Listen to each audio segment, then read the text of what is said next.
Innovators and game changers, welcome to the quarterfinals of the arena.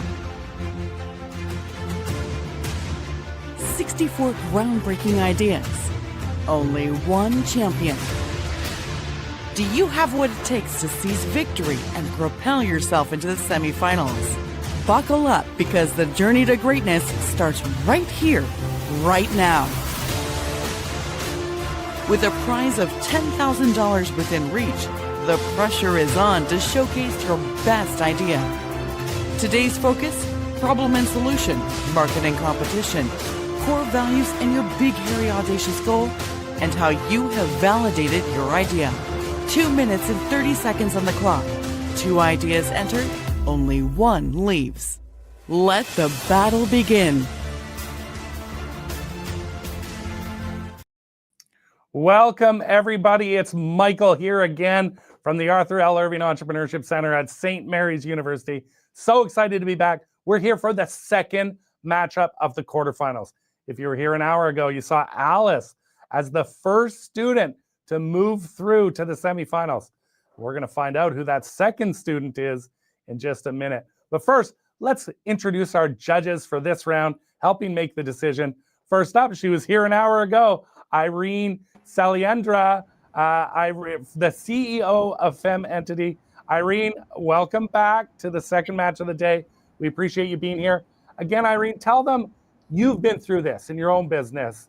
What's the, what do they need to get through? Oh, so good. That consistent adrenaline in the back of their minds, in the back of their heart, and that passion. I love doing that. I love seeing students follow their dreams and just use it, thrive on it. Yeah, I love it. And I love your passion. Thanks for being back here, Irene. And joining Irene, also here an hour ago, Osama Nasrallah. Welcome back to the judging platform, Osama. Tell them as well, look, you own lots of different businesses.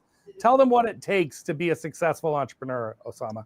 It really takes consistency and hard work. And I'm really looking forward for the presentation and providing a solution to a problem. That's always the key for entrepreneurs. So I'm looking forward to seeing the presentations. Excellent. Thanks, Osama. Thanks for those great words of wisdom. And joining Irene and Osama, her first time to the judging platform, Cheryl Monroe, VIP of Client Service and Recruitment at AIP Connect. Cheryl, welcome to the competition. Thanks for being here.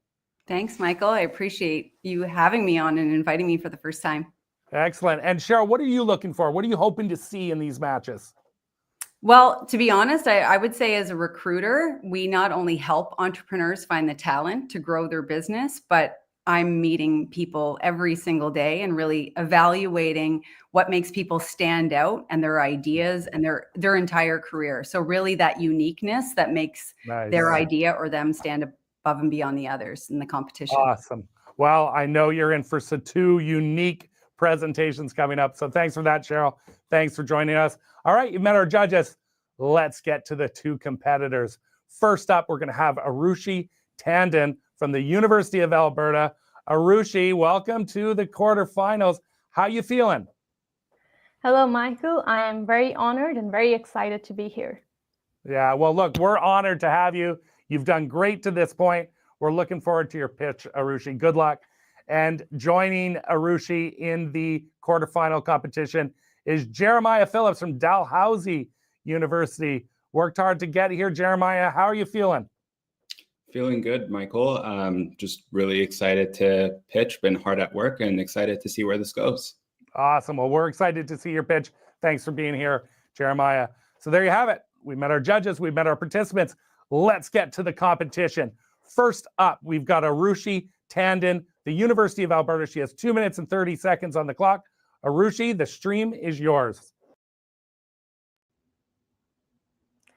When my grandmother suffered a fall and became immobile, the biggest problem she faced was using the restroom. Every time we had to lift her from the bed to the wheelchair to the commode and then back again. If she had to use the restroom 8 times, we were lifting her 32 times a day. This is a dangerous, risky, and tedious process and a privacy concern. Finding no solution on the market, I decided to build my own wheelchair. Here's how it works. The wheelchair is a part of the bed. So the patient lying on the bed is seated and the wheelchair slides out like a drawer in a cabinet, controlled by the joystick. The armrest and backrest can be pulled up, and this becomes any normal wheelchair the patient can use. To use the restroom, there's a hole in the seat which can be removed, and the wheelchair slides over the commode. After use, the armrest and backrest are pushed down once again, and the wheelchair becomes a part of this bed. The patent on this device is granted.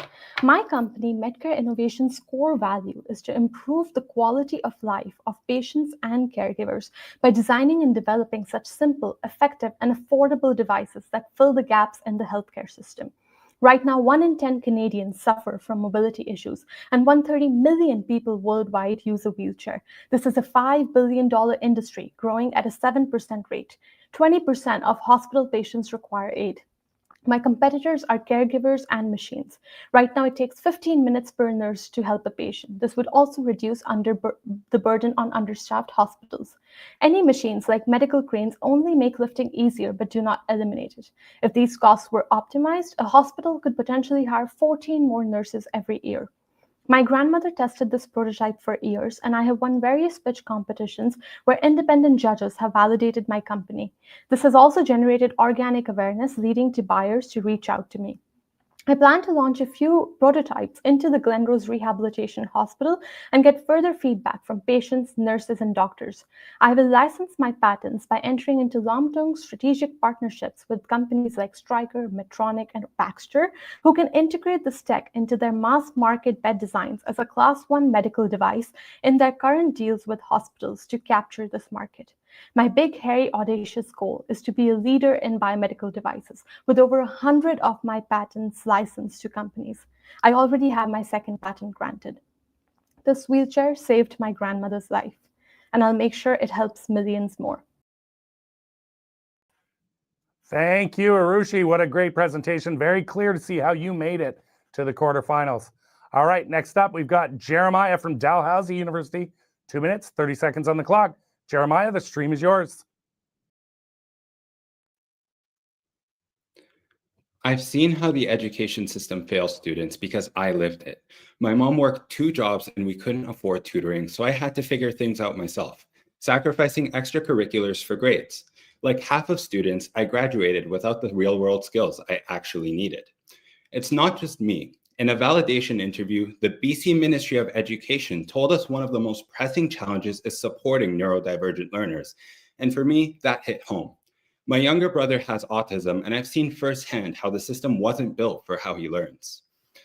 From over 100 teacher interviews, we've learned many are spending an extra 4 unpaid hours a day on administrative work. And in Nova Scotia and Ontario, burnout rates are as high as 74% and growing, along with class sizes. This is where Clarify steps in. Clarify believes education should lift students up, not leave them behind, and teachers deserve to reconnect with why they started teaching in the first place. For students, Clarify uses AI to build personalized study plans and targeted practice based on how they learn, so they have time to build real-world skills. We've spoken to over 150 students, and most use AI tools like ChatGPT to study. Clarify makes that support smarter and structured.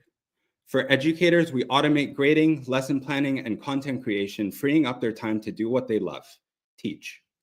Canada's online education sector is growing 10% annually and projected to reach $13.3 billion by 2029. Yet existing tools only solve fragments of the problem. Edsby focuses on analytics, Canvas manages courses, and Top Hat drives engagement, but none offer automation and adaptive learning built with the end user in mind, like Clarify. We'll be building an MVP through Dalhousie's Launch Accelerator to pilot this fall with educators we're working with. We plan on starting with private schools, scaling through public contracts, and eventually post-secondary. And even a 10% adoption rate at a licensing fee of $10,000 per year brings in $2.5 million annually. In 10 years, Clarify will be the backbone of a modern education system across North America where classrooms adapt to each student. Students will learn through immersive simulations, like a med student taking a history from a virtual patient or a high schooler exploring career paths in virtual reality.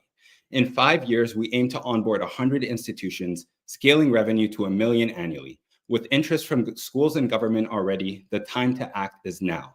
Thank you.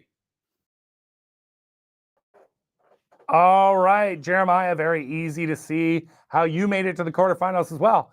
So I know the judges' decision is going to be hard to help them. We're going to get to the Q&A portion of the competition. Osama, we're going to go to you first. What question do you have for the competitors, Osama? My question is, have you had to make any changes to the idea or the business while validating your product with potential customers? Great question. Have you had to make any changes while validating? Arushi, you're first up. 30 seconds.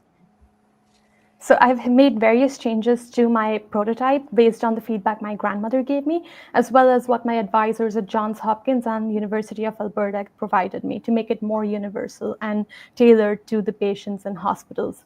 I've also made changes to my business model. I initially wanted to set up manufacturing in my uncle's workshop, but I've realized based on my strengths and innovativeness in R&D, I should keep working on the ideas I have and license my patents out to various third-party manufacturers. Excellent. Thank you, Arushi. Jeremiah, same question. So definitely, our current direction came from what users told us they needed. At first, we were focused more on personalized student learning, but after speaking with educators, we realized just how critical administrative burden is. That feedback pushed us to build automation directly into the product. We also initially focused on university students, but shifted to K-12 after realizing the urgency and openness to innovation at that level, especially in private schools where they have more resources and fewer barriers to adopting new tech. Excellent. Thank you, Jeremiah. All right, Cheryl, we're going to go to the second question. What question do you have for our participants? I'd love to know, why haven't your competitors done this idea yet, do you think? Because both are really smart ideas. So I'm curious as to why you think it hasn't come to market yet. Yeah, great question. Why haven't your competitors done it? Arushi, you're up first. I think the biggest reason is that all competitors are working towards making the process of lifting easier. There's nothing on the market that actually eliminates lifting except for what I have. Another thing is I do have the patent on this granted. So there's no way anyone else can manufacture it other than me. So it was my innovative design as well as my personal experience that made me realize that the need was not to make lifting easier, but to eliminate it completely. And that is why I think no one else has done it yet. Thank you. Great. Thank you, Arushi. Jeremiah, same question. So part of it is legacy tech. Retrofitting AI into an existing learning management system is like trying to turn a filing cabinet into a smart assistant. Most edtech companies were built before the recent AI shift and have large infrastructures that make it hard to pivot, focusing only on one function. The other piece is incentive misalignment. Big platforms cater to post-secondary or enterprise clients, not the day-to-day need of high school teachers or students. We're small enough to be nimble and close enough to the ground to build what's actually needed. Excellent. Thank you, Jeremiah. All right, judges, you have your work cut out for you. We're going to give you a minute to tabulate the results and decide who's the next student moving forward in the competition. Thank you all for tuning in and watching these competitions. Remember what this is all about: amazing students from coast to coast with amazing ideas and the courage to share those ideas with all of you. So thanks for tuning in. Show them some love in the comments. We're going to be back in 1 minute to find out who's moving forward. Stay tuned.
we go. I am back. I am back. There we are. Okay, just like that, we're going to find out who's moving forward to the quarterfinal. First up, Osama, tell us who you have selected to move forward. Great presentation, both of you. Again, amazing solutions. I did my kind of ranking, and Jeremiah got my vote. Jeremiah. All right, 1 vote for Jeremiah. Now we're going to go to Cheryl. Cheryl, who have you selected? I'm going to make it a little bit intense, and I'll cut to the chase. For me, it was Arushi by a hair, truly. Arushi by a hair. All right, we've got another potential. We have a split decision. Irene, it's all up to you.